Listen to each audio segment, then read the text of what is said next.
Hello mga kabibig, welcome back sa bagong YouTube channel. Ito ang pinakamaingay na YouTuber sa balat ng YouTube. Ako si Kabibig, maglabag-labag na daw with evidence. Happy 81st birthday ni Pangulong Rodrigo Roa Duterte na nandun pa rin sa ICC detention cell.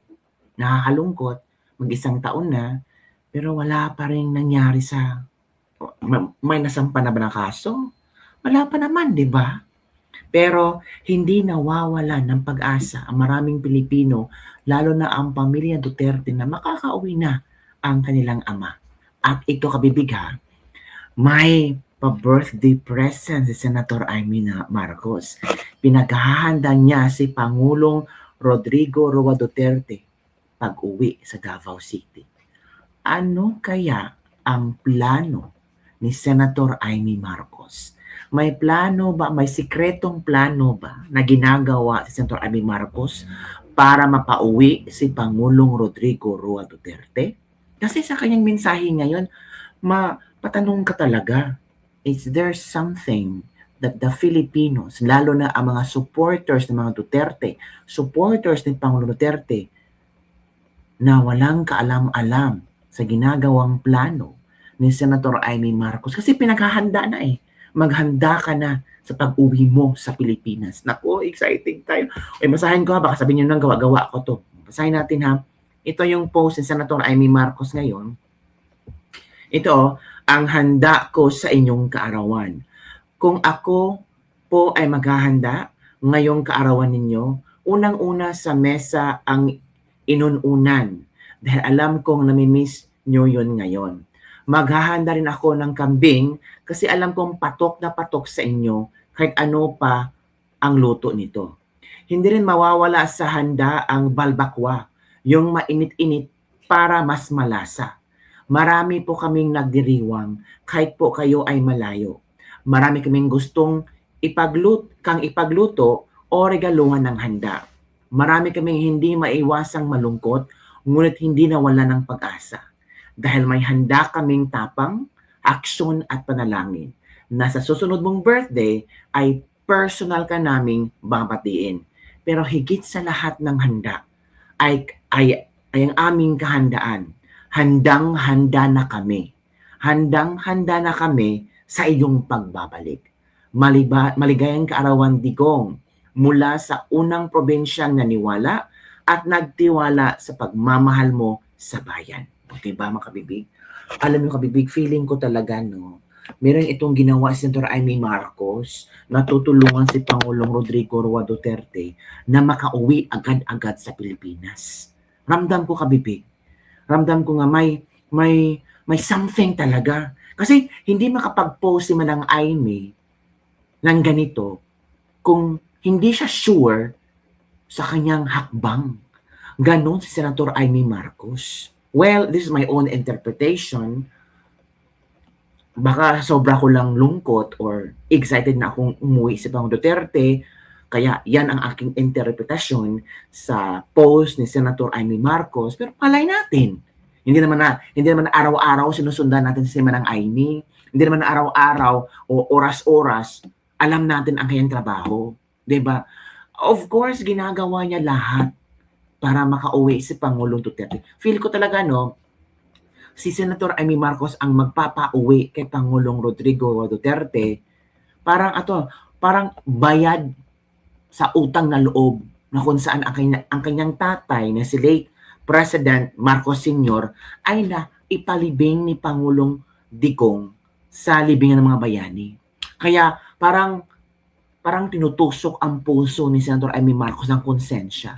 So ito yung, hindi naman ibig sabihin yung act of, dito, yung, paano ba itong, parang iyang, balos sa mga Bisaya ba, balos niya sa kabuutan ni Digong ay yung papapauwi niya kay Digong doon sa Davao City.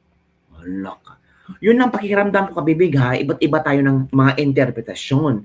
Pero kung babasahin mo talaga, maiisip mo talaga, uy, may plano to si Amy ha.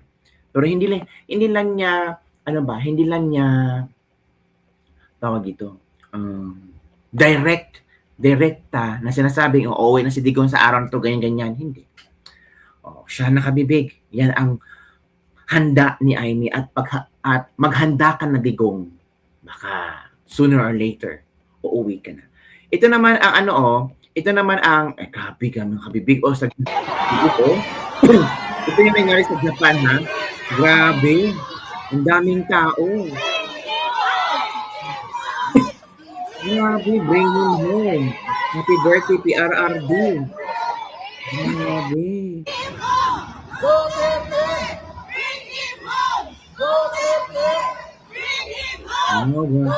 And I'm sure ang mga Japanese dyan nakakaintindi kung ano nangyari.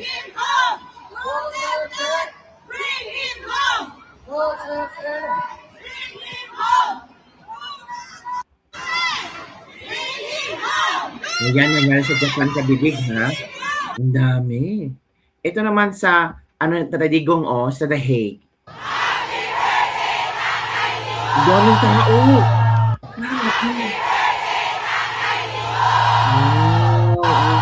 Ang saya. Ito, yan mga kabibig, Maraming tao. Ipaganta pa ba? Huwag man sa entrance ko din. Ito ba yung sinasabi nila na wala ng Duterte power? Nako.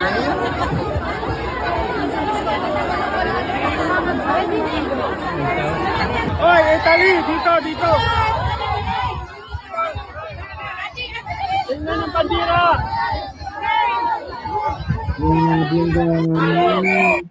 Ang daming tao. Ito kabibig si BP Sara.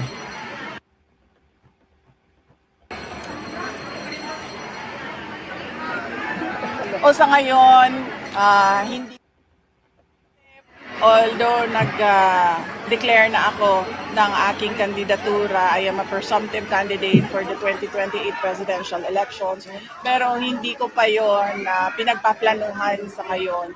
Tulad ng impeachment, hindi yan ang prioridad at iniisip ko ngayon.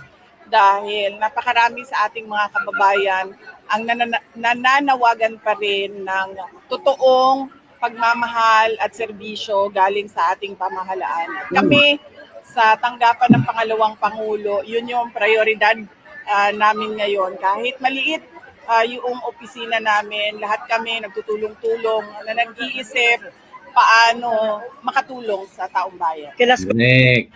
Ito ang message ni Pangulong Duterte, wish para sa kanyang tatay. Birthday! Of course! For an 81-year-old, isa lang ang birthday wish natin lahat. And that is, he be given another year of good health sa ato ang Ginoo. Thank you. Kinuwanan mo na si former President. Pag Saturdays, pag weekends, walang tawag, no?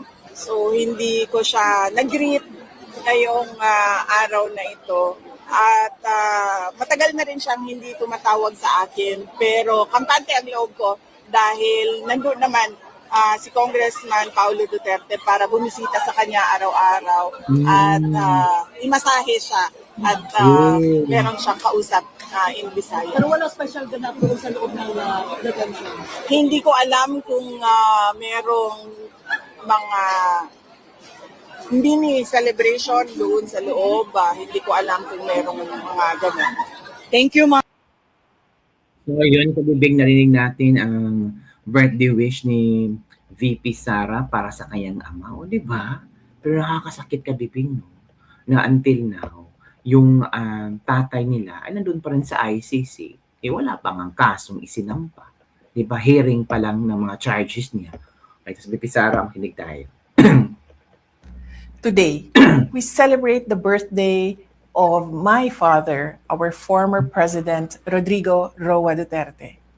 To all the parallel support groups, volunteers, and the millions of Filipinos here and abroad who organized celebrations to honor him, maraming salamat sa inyong walang sawang pagmamahal at katapatan. Your loyalty to him is a testament to a leadership that truly prioritized the safety and dignity of every Filipino family. But as we celebrate, we also stand firm. The defense of his rights is a defense of our national sovereignty. We must remain vigilant against the weaponization of the law and the unconstitutional intrusion of foreign bodies that seek to bypass our own courts. Our justice system must remain independent, serving only the mandate of the Filipino people and never the interests of foreign powers. There you go. Grabe ang statement ni VP Sara. No? Huwag tayong magpa-control sa mga foreign powers. Alam na natin kung sino ang pinariringgan ni VP Sara. So ito si Congressman Polong Duterte na sa kanyang greetings again tayo. Sa mga kababayan ko sa iba't ibang parte ng mundo na nagdiriwang sa 81st birthday ni PRRD, maraming salamat po sa inyong lahat. At maraming salamat din po sa patuloy ninyong pagdadasal para sa kanyang kalusugan. At sa mga libo-libong Pilipinong sumulat sa kanya sa dahig, maraming salamat po. Mabuhay po kayong lahat. There you go.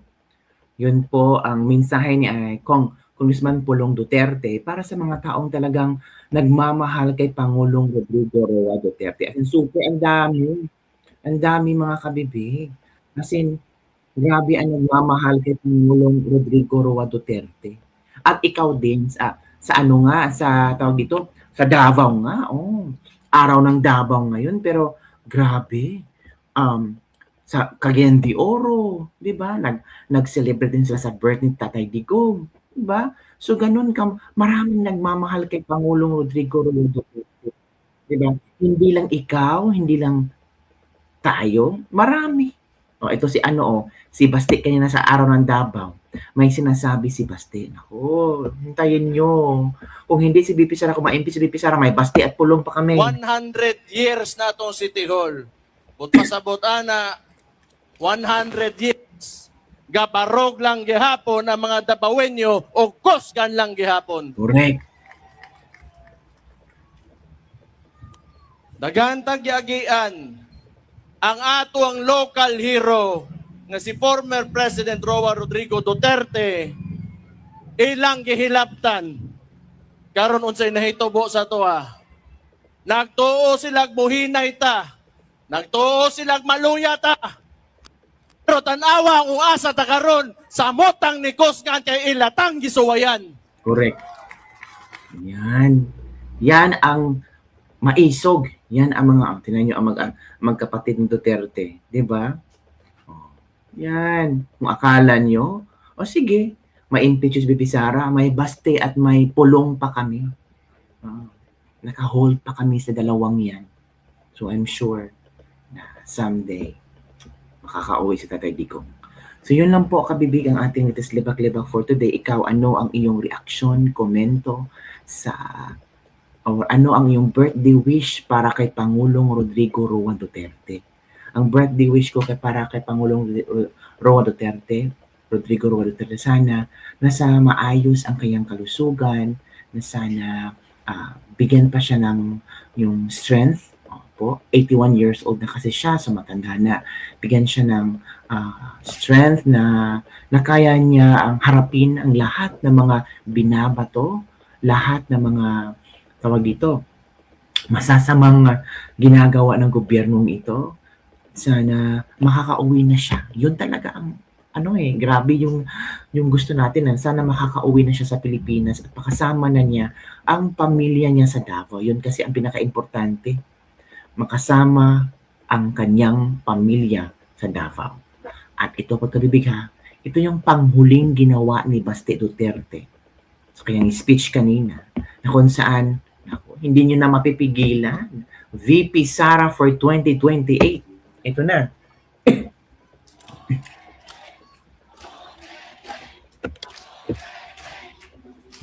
VP Sara. Dapat ko ingnon. Akong pilion nga presidente karon 2028 si Inday Sara Duterte. Alright. Masuko na ko bantay. Ala ka. Grabe. Dapat ko ingnon. akong pilion nga presidente karon 2028 si Inday Sara Duterte. Masok. Masok ko nung si Tinday Sara. So yun lang kami, Big. Don't forget to like, subscribe, and share this video. Again, happy birthday, Tatay Digong. Sana happy ka sa birthday mo ngayon kahit nandiyan ka sa dahig. Maraming tao po ang nagmamahal and keep praying na sana makakauwi ka na sa Pilipinas. Yun lang kami, Big. Don't forget to like, subscribe, and share this video. Bye, everyone. See you next time.